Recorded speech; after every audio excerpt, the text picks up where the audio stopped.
እንደምን አላችሁ? እኔ አለው እግዚአብሔር ይመስገን ደህና ነኝ። ዛሬም በጠቃሚና በአዲስ ፕሮግራም በድጋሜ ተገናኝተናል። በዛሬው የጤና ፕሮግራማችን ላይ የምንመለከተው ቫዝሊን ለፊት መጠቀም ይቻላል ወይ? ቫዝሊን ለፊት ምን ጥቅም አለው? እንዴት መጠቀም እንደሚቻል አጠቃቀሙን እናም ቫዝሊንን ደግሞ ፊት ላይ መጠቀም የሌለባቸው ሰዎችስ ምን አይነት ሰዎች ናቸው የሚለውን በዚህ ቪዲዮ ላይ በሚገባ የምነግራችሁ ይሆናል ማለት ነው። ይህ የጤና ትምህርት ታዲያ ለበርካታ ሰዎች በጣም ጠቃሚና አስተማሪ ስለሆነ ሁላችሁም በቅንነት ላይክና ሼር በማድረግ ሌሎችንም አስተምሩላለሁኝ። ከዚህ ቪዲዮ ጋር በተያያዘ ደግሞ ጥያቄ ካላችሁም ሀሳብ አስተያየት ካላችሁም በኮመንት ላይ አስፍሩልኝ። በቀጥታ ወደ ጤና ትምህርታችን የማልፍ ይሆናል። ቫዝሊን ለአብዛኞቹ ሰዎች እንደ እርጥበት ማድረጊያ ወይም ደግሞ እንደ ሞይስቸራይዘር ለፊታቸው ለመቀባት በጣም አስተማማኝ ነው። ነገር ግን ለቆዳ መቆጣትናም ለብጉር ተጋላጭ የሆኑ ሰዎች ላይ ሁኔታውን ይበልጥ ሊጨምረው ወይም ደግሞ ሊያባብሰው ይችላል። ቫዝሊን በአብዛኛዎቹ የመድኃኒት መደብሮች ውስጥ የሚገኝ ርካሽ የሆነ የቆዳ እንክብካቤ ምርት ነው። ቫዝሊን ለአብዛኛዎቹ ሰዎች ፊታቸው ላይ ለመቀባት አስተማማኝ የሆነ እርጥበት ማድረጊያ ምርት ነው። ሰዎች እንደ ጊዜያዊ የቆዳ ድርቀት ወይም ደግሞ መቆጣት ያሉ የአጭር ጊዜ የቆዳ ችግሮችን ለመርዳት ቫዝሊንን መቀባት ይችላሉ። ቫዝሊን እንደ የረጅም ጊዜ እርጥበት ማድረጊያም ለመጠቀም ተስማሚ ነው። ቫዝሊን ወይም ደግሞ በሳይንሳዊ ስሙ ፔትሮሊየም ጄሊ ፊት ላይ የመጠቀም ጥቅሞቹ ምንድናቸው የሚሉትን እስቲ በቅድሚያ ልንገራችሁ። አንደኛ፣ የቆዳ እርጥበትን ይሰጣል።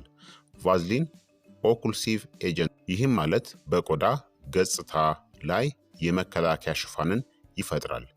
ይህ ሽፋን እርጥበትን ይቆልፋል እናም ውሃ ከቆዳ እንዳይተን ይከላከላል። ጥቅሞቹም በተለይም ደረቅ ወይም ደግሞ ቀዝቃዛ የአየር ንብረት ባለባቸው አካባቢዎች ቆዳን እርጥብና ለስላሳ ያደርገዋል። ለደረቅ ቆዳ እናም ለክረምት የቆዳ መቆጣት በጣም ተስማሚ ነው።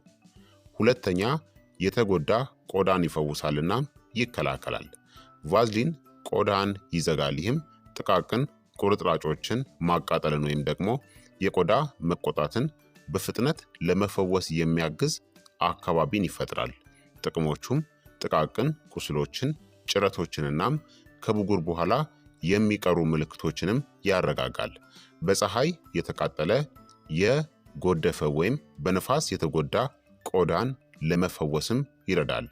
እንደ ኬሚካል ፒል ወይም ደግሞ ማይክሮ ኒድሊንግ ከመሳሰሉት የፊት ሕክምናዎች በኋላ በሐኪም ምክርም የሚታዘዝ ከሆነ ጠቃሚ ነው።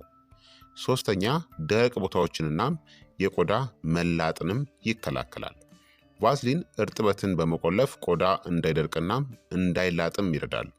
በጉንጭ፣ በግንባር ወይም ደግሞ አገጭ ላይ ያሉ ደረቅ ቦታዎችን ያለሰልሳል። በፊት ላይ ኤግዜማ፣ ደርማታይትስ ወይም ደግሞ ሶሪያሲስ ያለባቸውን ሰዎች ይረዳል። ልክ በሐኪም ሲፈቀድ ማለት ነው። አራተኛ፣ ለስሜታዊ እናም ለአለርጂክ ተጋላጭ ቆዳ በጣም ጥሩ ሊሆን ይችላል። ቫዝሊን ሃይፖ አለርጂኒክ፣ ሽታ የሌለው እናም ጎጂ ኬሚካሎችንም አይይዝም። ለስሜታዊ ቆዳ እናም ለአለርጂ ላላቸው ሰዎች ደህንነቱ የተጠበቀ ነው። ለዚህም ነው በህፃናት እንክብካቤ እናም በህክምና የቆዳ እንክብካቤ ውስጥ ብዙ ጊዜ ጥቅም ላይ የሚውለው። አምስተኛ፣ ነን ኮሜዶጀኒክ ነው። ቀዳዳዎችን አይዘጋም። ምንም እንኳን ቫዝሊን ወፍራም ቢመስልም በእርግጥም ነን ኮሜዶጀኒክ ነው። በራሱ ቀዳዳዎችን የሚዘጋ አይደለም። ጥቅሞቹም በአይን፣ በከንፈርና በፊት ደረቅ ቦታዎች ዙሪያ ለመጠቀም ደህንነቱም የተጠበቀ ነው። ሴረሞችን እናም እርጥበት ማድረጊያዎችን ለመዝጋት በምሽት መጠቀምም ተስማሚ ነው። ስድስተኛ፣ የተሰነጠቀ ከንፈርናም አፍንጫንም ያረጋጋል። ከቀዝቃዛ አየር፣ ከንፋስናም ከድርቀት የመከላከል አቅምን ይፈጥራል። የደረቁ የተሰነጠቁ ከንፈሮችን ይፈውሳል። በጉንፋን ወይም ደግሞ በአለርጂ ወቅት በአፍንጫ ዙሪያ የተቆጣ ቆዳንም ይከላከላል። ሰባተኛ፣ ሌሎች የቆዳ እንክብካቤ ምርቶችንም ያጎለብታል።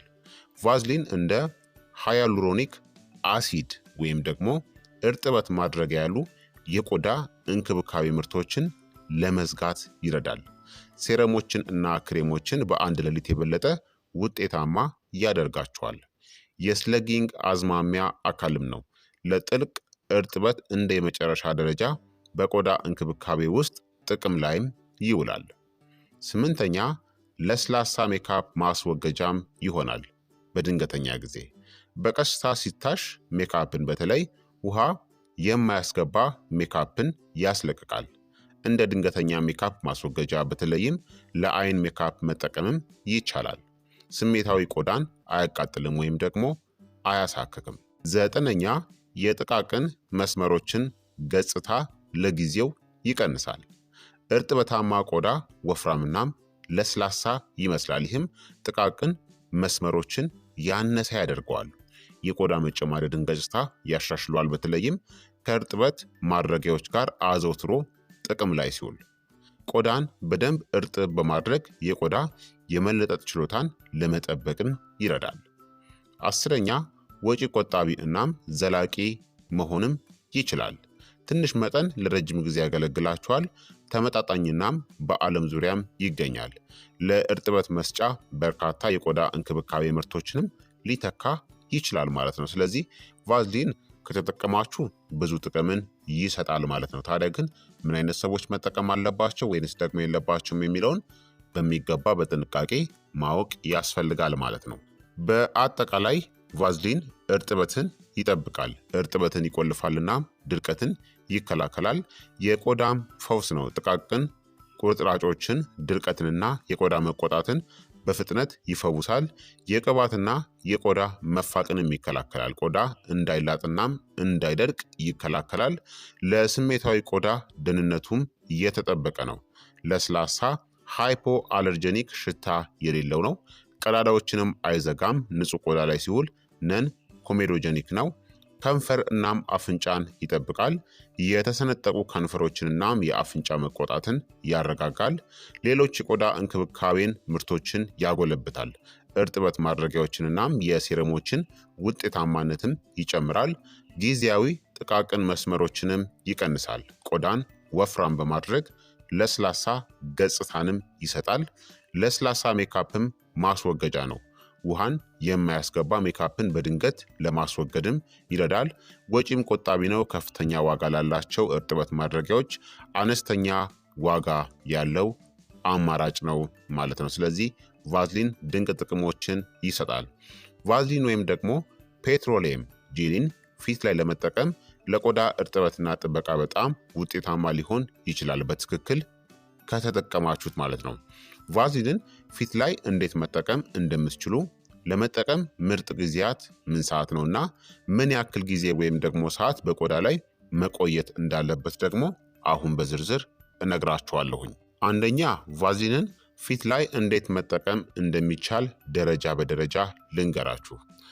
አንደኛ እንግዲህ በመጀመሪያ ደረጃ ንጹህ ፊት ላይ ጀምሩ። ፊታችሁን በለስላሳ ማጽጃ እናም ለብ ባለ ውሃ ታጠቡ። ከዛም በንጹህ ፎጣ አድርቁት። ቆዳችሁ ንጹህ ካልሆነ ቫዝሊን ሁሉንም ነገር ቆሻሻንና ባክቴሪያን ጨምሮ ከስር ስለሚይዝ ይህ እርምጃ በጣም አስፈላጊ ነው። ቆዳችሁን ማንጻት ያስፈልጋል። ከዛም ደረጃ 2 ቀላል ክብደት ያለው እርጥበት ማድረጊያ ወይም ደግሞ ሴረምን ተግብሩ። በውሃ ላይ የተመሰረተ እርጥበት ማድረጊያ ወይም ሴረም እንደ ሃያሉሮኒክ አሲድ ወይም ደግሞ እንደ ግሊሰሪንን ተጠቀሙ። ቫዝሊን ራሱ እርጥበትን ስለማይሰጥ በቆዳ ላይ ያለውን ብቻ ስለሚቆልፍ ይህ እርምጃ እርጥበትን ይጨምራል። በደረጃ 3 ደግሞ ትንሽ ቫዝሊንን መቀባት ነው። ትንሽ መጠን ያክል ወስዳችሁ በጣቶቻችሁ መካከል በማሸት መቀባት ነው። ከዛም በምትፈልጉት ቦታ ላይ በቀስታ ተቀቡት። በሙሉ ፊታችሁ ላይ ከአይን በታች አካባቢ ከፈለጋችሁ በአፍ ወይም ደግሞ በከንፈር ዙሪያ፣ በጉንጭ ወይም ደግሞ በግንባር ላይ ያሉ ደረቅ ቦታዎች ላይ መቀባት ትችላላችሁ። ደረጃ 4 ደግሞ ሳትታጠቡ መተው ነው። ወዲያውኑ መታጠብ ይህን ያክል አያስፈልጋችሁም። ቫዝሊንን ለአንድ ሌሊት ፊታችሁ ላይ መተው ትችላላችሁ ማለት ነው። ሁለተኛ ደግሞ ቫዝሊንን ፊት ላይ ለመጠቀም ምርጥ ጊዜያት ምን ሰዓት ነው የሚለውን ልንገራችሁ። ቫዝሊንን እንግዲህ ፊት ላይ ለመጠቀም በምሽት ምርጥ ጊዜ ነው፣ ከመተኛታችሁ በፊት። ይህ ስለጊንግ ይባላል። ቫዝሊንን እንደ የመጨረሻ ደረጃ በምሽት የቆዳ እንክብካቤያችሁ ውስጥ መተግበር ትችላላችሁ። በምትተኙበት ጊዜ የቆዳችሁ መከላከያን ይከላከላል፣ እርጥበትንም ይቆልፋል። ጥቅሞቹም ጥልቅ እርጥበትን ይሰጣል። ጠዋት ላይ ወፍራም ለስላሳ ቆዳንም ይሰጣል። ቆዳችሁ ደረቅ ከሆነ ከተቆጣ ወይም ደግሞ ከመጠን በላይ ከተጎዳም ለማገገም ይረዳል። እንዲሁም በቀዝቃዛ የአየር ሁኔታ ወይም ደግሞ በደረቅ የአየር ንብረትም መጠቀም ትችላላችሁ። በቀን ውስጥ ትንሽ ቫዝሊን መጠቀም ፊታችሁን ከነፋስ ማቃጠል፣ ከቀዝቃዛ አየር ወይም ደግሞ ከማሞቂያ ጋር ከተያያዘ ድርቀትም ይከላከላል። በጣም ትንሽ በስሱ ብቻ ተግብሩ፣ በተለይም ለመውጣት ወይም ሜካፕን ለማድረግ ካሰባችሁ። እንዲሁም በማንኛውም ጊዜ መጠቀምም ይቻላል ማለት ነው። በደረቁ ከንፈሮች፣ ከአይን በታች ወይም ደግሞ በተሰነጠቀ ቆዳ ላይ መጠቀም ትችላላችሁ። ጠዋት ወይም ደግሞ ማታም መጠቀም ትችላላችሁ ማለት ነው። ሶስተኛ ደግሞ ቫዝሊን በፊት ላይ ምን ያክል ጊዜ መቆየት አለበት የሚል ነው። ማታ ላይ እንደ ስለጊንግ ከተጠቀማችሁ ማለትም ማታ ላይ ከመተኛታችሁ በፊት ከተጠቀማችሁ ከ6 እስከ 8 ሰዓታት ለአንድ ሌሊት መቆየት ይችላል። ከዛም ጠዋት ላይ በማጽጃ ታጠቡ። በቀን ደረቅ ቦታ ማስታገሻ ላይ ከተጠቀማችሁ ከ2 እስከ 3 ሰዓት ወይም ደግሞ ከዚያ በላይ መቆየትም ይችላል። ከዛ መታጠብ አማራጭ ነው። ወይም ደግሞ ከመጠን በላይ የሆነውን በስሱ ማንሳት። ከሕክምና በኋላ እንደተመከረው ደግሞ ብዙውን ጊዜ ሌሊቱን ሙሉ መቆየት ይችላል። በሚቀጥለው ቀን በቀስታ ማጽዳት ያስፈልጋል። ከሜካፕ በታች ደግሞ ለአጭር ጊዜ ከ15 እስከ 30 ደቂቃዎች አቆይታችሁ ሜካፕ ከመቀባታችሁ በፊት ደግሞ ከመጠን በላይ የሆነውን ማጽዳት ወይም ደግሞ መጥረግ ትችላላችሁ ማለት ነው። ታዲያ ስህተቶችን ለማስወገድ መጀመሪያ ስትቀቡ ፊታችሁን አጽዱ። ያልተጸዳ ወይም ደግሞ ብጉር ላለው ቆዳ አትጠቀሙት። እንዲሁም በሐኪም መመሪያ ካልሆነ በስተቀር ቆዳችሁ ከመጠን በላይ ቅባታማ ከሆነ አትጠቀሙ። እንዲሁም ደግሞ ንጹህ እጆችን በመጠቀም ተግብሩ ወይም ደግሞ ተጠቀሙ። ታዲያ ሁሉም ሰው ቫዝሊንን ወይም ደግሞ ፔትሮሊየም ጄሊን ፊት ላይ መጠቀም የለበትም። በተለይም የተወሰኑ የቆዳ ሁኔታዎች ወይም ደግሞ ሴንሲቲቪቲ ካለባችሁ ማለት ነው። ቫዝሊን ለአብዛኛዎቹ ሰዎች በአጠቃላይ አስተማማኝ እናም ውጤታማ ቢሆንም አንዳንዶች መቆጣትን፣ ብጉሩን ወይም ደግሞ ሌሎች የቆዳ ችግሮችን ለመከላከል አጠቃቀሙን ማስወገድ ወይም ደግሞ መገደብ አለባቸው። ታዲያ ቫዝሊንን ፊት ላይ መጠቀም የሌለባቸው ምን አይነት ሰዎች ናቸው የሚለውን ደግሞ ልንገራችሁ። አንደኛ፣ ቅባታማ ወይም ደግሞ ብጉር ላለበት ቆዳ በፍጹም መጠቀም የለባችሁም። ቫዝሊን ኦኩልሲቭ ነው። ሁሉንም ነገር ከስር ይዘጋል። ዘይት፣ ላብ፣ ባክቴሪያ እናም የሞቱ ቆዳዳዎችን ጨምሮ። ይህ ብጉርን ሊያባብስ፣ ብጉርን፣ ጥቁር ነጠብጣቦችን ወይም ደግሞ የተዘጉ ቀዳዳዎችን ሊያስከትል ይችላል። በተለይም ቆዳችሁ ከመጠን በላይ ዘይት እያመረተ ከሆነ ማለት ነው። የተሻለው አማራጭ ታዲያ እንደ ጄል ተኮር ወይም ደግሞ ውሃ ተኮር እርጥበት ማድረጊያዎችን ለምሳሌ ሃያሉሮኒክ አሲድ ጄል ያሉ ነን ኮሜዶጀኒክ እርጥበት ማድረጊያዎችን ብትጠቀሙ መልካም ነው። ሁለተኛ፣ የብጉር መድኃኒቶች ህክምናዎችን እያደረጋችሁ ከሆነ ነው። እንደ ቤንዞይል ፐሮክሳይድ፣ ሬቲኖይድ፣ ሳሊሲሊክ አሲድ ያሉ የብጉር ህክምናዎችን እየተጠቀማችሁ ከሆነ ቫዝሊን እነዚህን ንጥረ ነገሮችን ጠርንፎ ከመጠን በላይ መቆጣት ወይም ደግሞ መድረቅን ሊያስከትል ይችላል። ቫዝሊን የብጉር መድኃኒቶች በትክክል እንዳይዋጡም ሊያደርግ ይችላል። ማንኛውንም በሐኪም የታዘዙ የብጉር ምርቶችን ከቫዝሊን ጋር ከማዋሃዳችሁ በፊት የቆዳ ሐኪማችሁን ጠይቁ። ሶስተኛ ደግሞ የተበከለ ወይም የተከፈተ የቆዳ ቁስሎች ላለበት ሰው ነው። ቫዝሊን በተበከለ ቦታ ላይ ከተቀባ ባክቴሪያዎችን ጠርንፎ ኢንፌክሽኑን ሊያባብሰው ይችላል። እርጥብ አካባቢን ይፈጥራል። ይህም ለመፈወስ ጥሩ ቢሆንም መጀመሪያ በትክክል ቦታው ካልጸዳ የፈንገስ ወይም የባክቴሪያ እድገትን ሊያበረታታው ይችላል። ታዲያ ቫዝሊንን በንጹህ በተበከሉ ጥቃቅን ቁርጥራጮች ወይም ደግሞ ጉዳቶች ላይ ብቻ ተግብሩት። በተበከለ ወይም ደግሞ መግል ባለበት ቆዳ ላይ በጭራሽ አትጠቀሙት። አራተኛ፣ ሮሴሺያ ላለበት ሰው ነው። በአንዳንድ ሁኔታዎች ማለት ነው። ቫዝሊን ለስላሳ ቢሆንም አንዳንድ ሮሴሺያ ያለባቸው ሰዎች ወፍራም ኦኩልሲቭ ምርቶችን ሲጠቀሙ የችግሩን መባባስን ይናገራሉ ወይም ደግሞ ያያሉ። ሙቀትንናም እርጥበትን መያዝ መቅላትን ወይም ደግሞ እብጠትን ሊያስነሳው ይችላል። ታዲያ መጀመሪያ ሙከራ አድርጉ። የቆዳ መቆጣት ከተከሰተ መጠቀምን አቁሙ። እናም እንደ ሴራማይድ ቤዝድ እርጥበት ማድረጊያዎች ያሉ ቀላል ምርቶችን ሞክሩ። አምስተኛ ደግሞ ለፔትሮሊየም ምርቶች አለርጂክ ወይም ደግሞ ሴንሲቲቪቲ ከሆናችሁ ነው። ለምን ማስወገድ አለባችሁ? አልፎ አልፎ ቢሆንም አንዳንድ ሰዎች ከፔትሮሊየም ላይ ከተመሰረቱ ምርቶች ላይ እንደ ኮንታንት ደርማታይተስ ማሳከክ ወይም ደግሞ ሽፍታ ሊያጋጥማቸው ይችላል። እንደ የአለርጂ ምልክቶች ቫዝሊን ከተቀባችሁ ከሰዓታት በኋላ እንደ መቅላት፣ እብጠት፣ ማሳከክ ወይም ደግሞ ሽፍታ ይከሰታል። ታዲያ ፊታችሁ ላይ ከመቀባታችሁ በፊት ከጆሮ ጀርባ ወይም ደግሞ በእጅ አንጓችሁ ላይ ለ24 ሰዓታት የሙከራ ቴስት አድርጉ። ስድስተኛ ደግሞ ከመጠን በላይ ላብ ላለባቸው ሰዎች ወይም እርጥበት ባለው የአየር ንብረት ውስጥ ለሚኖሩ ሰዎች ነው። ቫዝሊን ላብና ዘይትን ይጠርጋል። ይህም በእርጥበት ሁኔታዎች ውስጥ ወደ ተዘጉ ቀዳዳዎችና የባክቴሪያዎች እድገት ሊያመራ ይችላል። በተለይም በቀን ውስጥ በቆዳ ላይ የሚጣበቅ ወይም ቅባታማ ስሜት ሊሰማ ይችላል። ታዲያ በሞቃት የአየር ንብረት ውስጥ ቀላል የሚያስወጡ እርጥበት ማድረጊያዎችን ወይም ደግሞ ስፕሬዎችን ተጠቀሙ።